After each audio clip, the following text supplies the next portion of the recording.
Pria itu langsung bisa melihat. Gadis di depannya adalah orang yang sudah lama berbuat kebaikan. Sebagai satu-satunya pedagang blind box yang diakui oleh hukum langit. Pelanggannya hanya ada dua jenis. Entah itu orang yang penuh cahaya emas karena selalu berbuat baik. Atau mereka yang dipenuhi kabut hitam karena sering berbuat jahat. Selain itu, meski bangsawan atau orang terkaya sekalipun, tidak layak membeli blind box darinya. Saat itu gadis penasaran bertanya, sebenarnya apa isi blind box? Pria itu menjawab datar, apapun ada. Tak ada yang mustahil. Ucapan ini membuat ayahnya sangat tidak senang, merasa dia hanya membual. Tapi gadis itu menarik tangan ayahnya. Bersikeras ingin membeli satu. Pria itu mengingatkan, sebelum membeli harus lebih dulu membuat permohonan. Hasilnya akan di luar dugaan. Gadis itu segera merapatkan kedua tangan, berdoa agar kakeknya sembuh dari sakit. Dan begitu pembayaran selesai, seketika kekuatan besar mengalir ke tubuh pria itu. Ternyata setiap kali dia berhasil menjual satu blind box, kekuatan dirinya akan bertambah. Jika terkumpul 3.000, dia bisa benar-benar melampaui dunia ini. Dan dengan pembelian gadis itu barusan, jumlahnya sudah 2.994. Tinggal 6 lagi, dia akan menjadi dewa sejati. Saat gadis itu membuka blind box, ternyata isinya sepotong akar pohon busuk. Namun pria itu menjelaskan, itulah akar dari pohon dewa penopang langit bumi, yang bisa menyembuhkan segala penyakit. Gadis itu teringat doanya barusan. Dengan gembira bertanya apakah kakeknya bisa sembuh jika memakannya. Ayahnya khawatir putrinya terlalu polos, segera mengajaknya pergi. Tapi gadis itu manja minta membeli lagi. Tak ada pilihan lain. Ayah pun mengizinkan. Kali ini gadis itu berdoa agar perusahaan ayahnya lolos dari kebangkrutan. Saat hendak membayar, pria itu berkata, blind box kedua harganya $10.000.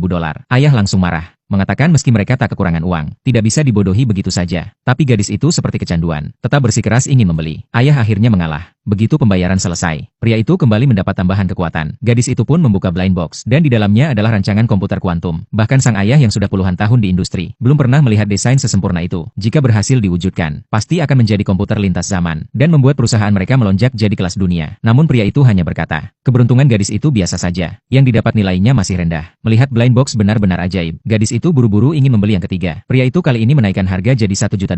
Gadis itu ragu, tapi ayah justru sangat bersemangat. Mengatakan meski harganya 10 juta atau 1 miliar pun akan dibeli. Namun pria itu menolak. Blind box tidak bisa dibayar orang lain, dan ayahnya tidak berhak membeli. Akhirnya gadis itu memakai uang mas kawinnya sendiri, membayar $1 juta, dan berdoa agar bisa segera bertemu jodoh sejatinya. Saat blind box dibuka, hanya sebuah buku tua lusuh di dalamnya. Orang-orang menertawakan, mengatakan gadis itu bodoh dan kebanyakan uang. Tapi gadis itu justru terpikat pada isi buku. Tanpa sadar mengikuti instruksi di dalamnya mengatur napas, lalu menebas dengan telapak tangan ke arah tong sampah. Seketika tong itu hancur berkeping-keping. Kerumunan langsung gempar. Orang-orang berebut ingin membeli blind box, tapi semuanya ditolak. Bahkan gadis itu sendiri juga dihalangi. Karena aturannya jelas, satu orang hanya boleh membeli maksimal 3 box per hari, dan lokasi jualan selalu berpindah. Kalau ingin beli lagi tergantung nasib. Akhirnya gadis itu tak rela tapi tetap pergi. Pada saat yang sama, seorang presdir mendengar kabar ini, langsung datang bersama orang-orangnya. Pria itu seketika bisa melihat, presdir ini adalah orang yang lama berbuat jahat, maka dia mengizinkan membeli. Namun isi blind box untuk orang baik dan orang jahat sangatlah berbeda. Presdir itu dalam hati berdoa, semoga ayahnya cepat menyerahkan keluarga kepadanya. Lalu segera mati. Blind box perlahan terbuka, dan yang keluar hanyalah segumpal kabut hitam tebal.